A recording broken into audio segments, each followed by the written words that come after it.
Assalamualaikum warahmatullahi wabarakatuh. Selamat datang di pertemuan ke-14 kita. Nah, pertemuan kali ini saya hanya ingin membahas tentang bagaimana penulangan kolom, terutama kolom aja ya. Karena kalau balok menurut saya sudah cukup lah kalian pakai materi-materi yang kalian dapatkan di bidang satu dulu. Nah, tapi kalau kolom itu agak berbeda dengan kolom pada gedung. Nah, SNI-nya pun juga berbeda. Nanti akan saya upload di kelas SNI beton bertulang untuk jembatan. Nah, kolom ini ada pada dua struktur kita, struktur bawah kita, struktur pilar dan struktur abutmen. Sehingga nanti evaluasi LO4-nya adalah desain tulangan kolom pada struktur pilar, evaluasi LO3-nya nanti desain tulangan kolom pada struktur abutmen. Seperti itu. Bagaimana penjelasannya berikut ini adalah selengkapnya. Nah, ini adalah saya rangkum dari dua SNI struktur beton untuk jembatan dan SNI gempa untuk jembatan. Untuk SNI gempa jembatan itu harusnya di nomor 5 ini, kestabilan Pi delta. Mirip kayak di gedung ya, ini juga ada cek kestabilan Pi delta. Sedangkan yang lainnya 1, 2, 3, 4, 6, 7 itu menggunakan SNI beton untuk jembatan. Seperti ini bentuk SNI-nya. Nah ini ya, jadi SNI beton untuk jembatan itu sampai sekarang dari bahan yang saya dapatkan di PU pun masih mengacu ke RSNI ini tahun 2004 ini, belum berubah. Karena memang ada beberapa hal yang beda untuk jembatan dibandingkan untuk gedung. Jadi kita tidak menggunakan SNI yang 2847 2013 yang biasa kita gunakan untuk gedung, tapi yang kita gunakan untuk beton.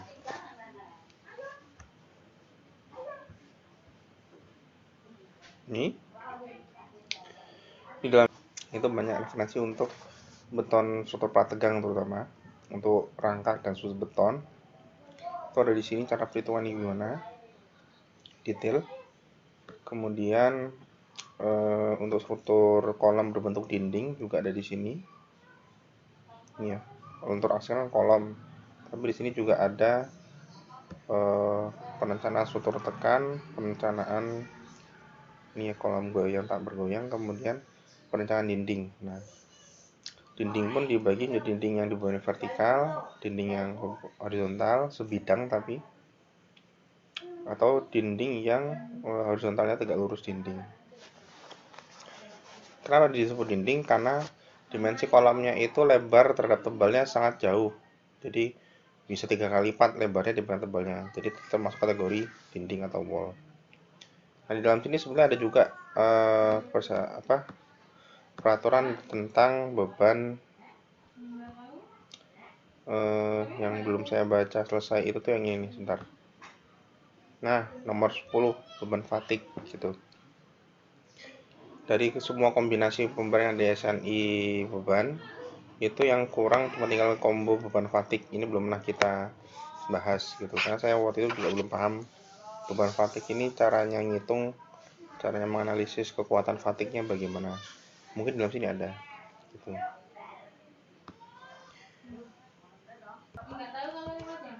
Baik, kita lanjutkan. Maka prosedurnya seperti ini. Pertama tentu saja kita menangkap momen gaya tekan MU dan PU hasil struktur. Nomor 1 ini, walaupun memang di contoh perhitungan kemarin ternyata nilai terbesar itu ada di kuat 1 ya, dengan nilai PU terbesar, lebih besar daripada momennya. Tapi nanti dalam pendesain tulangan pokoknya tetap kita ambil terhadap gaya gempa longitudinal. Kenapa? Karena bending moment terbesar di situ ada di ketika ekstrim 1 dengan gaya gempa longitudinal yang dominan gitu. Itu akibatnya. Sehingga nanti untuk tulangan pokok kita ambil kombinasi itu, tapi nanti bisa juga dicek terhadap kombinasi yang kuat 1 gitu. Lalu nomor 2, setelah kita rekap MU dan PU, kita hitung sifat penampang kolom, yaitu luas penampang, inersia sumbu lemahnya, dan jadi geosi sumbu lemah. Kenapa sumbu lemah? Karena memang penampang kritisnya di sumbu lemahnya. Jadi ke arah memanjang jembatan, di arah tipis tebal dari kolom kita. Nanti kita cek nilai kelasikan kolomnya KL per R nya berapa. Kalau dia kurang dari 22 maka kolom pendek, maka aman. Momen ultimate dan P ultimate bisa langsung digunakan hasil instruktur. Kalau misalnya kolom langsing, terpaksa harus diperbesar dengan adanya faktor pembesaran momen. Kemudian setelah dapat MU dan PU-nya, apakah diperbesar apa enggak? Kalau diperbesar maka MU-nya aja diperbesar, sudah dapat. Lalu kita desain tulang pokok menggunakan grafik MN, PN.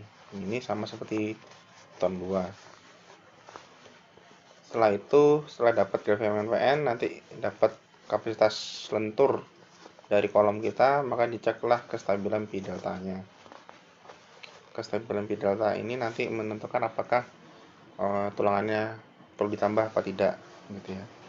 Kalau misalnya kekuatan lentur dari momennya ternyata kurang, kekuatan lentur dari kolomnya kurang, maka nanti tulangannya diperbesar atau diperbanyak, atau bahkan ekstrimnya bahkan dimensinya dipertebal kalau saking tipisnya pilar jembatan. Setelah oke, stabil, tidak kolaps, kita lanjutkan hiasan tengkang dan pengekang. Nanti nggak begitu sulit kalau senang. Kemudian kita masuk ke asumsi perilaku pilar. Perilaku pilar ini dengan beban arah longitudinal seperti ini, kita asumsikan seperti terjepit dan bebas, gitu ya. Jadi dia terjepit di pangkal file caps ini, gitu. Nah, walaupun sebetulnya ini asumsi yang sangat konservatif, sangat boros sebetulnya, karena bending momennya jadi cuma kayak gini. Di atas nggak ada momen sama sekali, di bawah numpuk, di bawah semua besarnya adalah gaya lengan. Kayak perhitungan kita selama ini. Ini sangat boros sebetulnya, karena perilakunya asli, kalau kita bayangkan, kepala pilar ini kan dia ditahan oleh beratnya struktur atas, gitu ya. Dan struktur atas kan dia nyambung-menyambung. Di sini misalnya ada pilar lagi, kan di sini kesambung ke pilar yang sebelah kanan, dan pilar pun nanti akan kesambung sampai ketemunya abutment. Nah, kalau udah abutment itu kan dia sudah ketemunya tanah, gitu. Jadi artinya ini sebenarnya secara otomatis ini sebenarnya ketahan oleh adanya struktur atas jembatan. Tidak free amat gitu loh. Tidak free sebetulnya. Cuman emang sulit. Gimana cara memodelkannya ini? Ini kan berarti antara jepit dan bebas gitu. Jadi nggak jepit sempurna tapi tidak bebas sempurna. Gitu. Sehingga sejatinya sebetulnya momennya tuh nggak terkumpul di sini, momennya terpecah. Jadi nggak semuanya ngumpul di pangkal kolom, tapi kan dia ada momen positifnya di sini. Nah,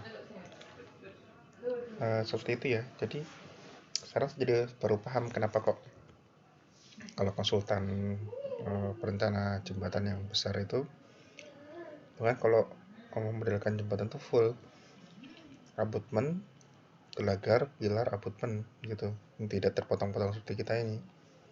Karena untuk mendapatkan efeknya pengekangan lateral ini, gitu.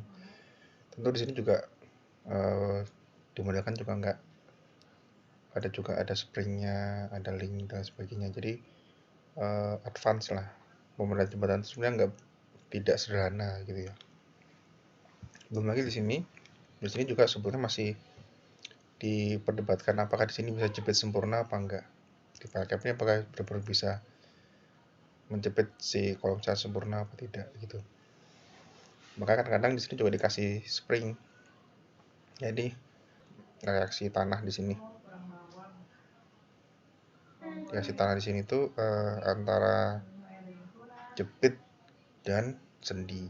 Itu terus kemudian ini pengaruhnya di sini. Pengaruhnya adalah kita asumsikan ini termasuk apa, struktur bergoyang atau tidak bergoyang. Ya, kalau dilihat struktur tak bergoyang tuh ujung atasnya harus benar-benar fix gini, nggak bisa bergerak kiri kanan, dan itu kayaknya nggak mungkin kan masih bisa bergerak kiri kanan, sehingga kita semua ini sebagai struktur bergoyang. Cuman yang mana? Apakah jepit sempurna? Apakah sendi? Atau malah bawahnya yang sendi gitu? Sebenarnya nggak ada yang tepat ini, karena bawahnya juga sebenarnya nggak sendi sempurna, tapi juga tidak jepit sempurna. Atasnya juga tidak jepit sempurna dan tidak sendi sempurna. Tapi untuk menyederhanakan, akhirnya kita asumsikan saja yang file cap itu jepit dan atasnya adalah sendi gitu, sehingga di sini 0, nggak ada bending moment. Terus berbahaya nggak? Di sini nggak ada bending moment, padahal aslinya nyataannya tuh kayaknya ada bending moment di sini. Menurut saya ini yang kita lakukan ini malah justru lebih konservatif, lebih boros sebetulnya gitu. Kenapa? Karena momennya kita asumsikan ngumpul semua ada di pangkal dan gaya lengan. Padahal aslinya momennya itu terpecah, ada yang di pangkal, ada yang di kepala kolom. Nah, terus apakah ini jadi berbahaya? Tidak, karena tulangan kita jadinya lebih boros sebetulnya, karena momennya kan terkumpul di sini, jadi tulangan lebih banyak. Sedangkan kan tulangan pada pilar kita bikin menerus dari bawah sampai atas. Jadi tulangan di sini besar sama dengan tulangan di sini banyaknya. Kekuatannya jadinya sama gitu. Itu makanya boros. Sebenarnya kalau yang saya tahu ternyata konsultan tuh berani di sini lebih kecil tulangannya daripada di bawah. Intinya benar-benar konstruksi yang optimum lah, nggak konstruksi boros seperti ini. Tapi ya nggak apa-apa ya, kan untuk ini pembelajaran kita hanya menggunakan dulu yang asumsi yang paling konservatif seperti ini, sehingga nanti tulangannya banyak. Nah, langsung kalau tadi kan untuk perilaku ala longitudinal jembatan, sumber lemah dari pilar. Nah, ala lateral dari jembatan atau sumber kuat dari pilar ini sebetulnya kayak portal sebenarnya ya. Tapi headstock itu atau pier head atau kepala pilar itu kita anggap benar-benar kaku sekali, sehingga goyangannya kalau terjadi gaya gempa itu seperti ini. Dan dilihat ini kita sebenarnya benar-benar lurus, tidak berdefleksi kepala pilarnya. Itu akibatnya apa? Nah, juga sebenarnya terlalu konservatif juga. Akibatnya kayak gini. Momen total itu kan sama dengan gaya kayak lengan. Itu karena ini benar-benar lurus sempurna, sehingga di sini tuh kita anggap ini ujungnya itu tidak menahan momen gitu. Nah, itu jadi aneh lagi tuh.